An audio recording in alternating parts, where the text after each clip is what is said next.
You don't always have to start from scratch. If you already have a customer base, it's easy to transfer it to the CRM.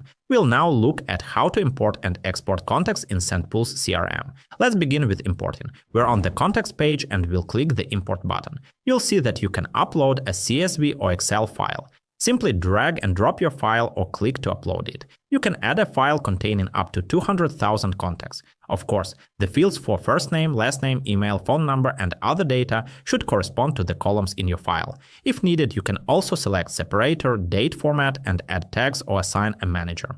Important: contacts with the same email address will be updated, not duplicated. Now let's move on to exporting contacts. We're back on the contacts page, click the export button and choose the format: CSV, XLS, XLS, or export to an address book. You can export the entire list, only filtered contacts, or just with selected fields, such as only email and tags. Importing and exporting is a quick and simple way to update your data or transfer it to an external system. In the next lesson, we'll look at how to link companies to contacts and deals.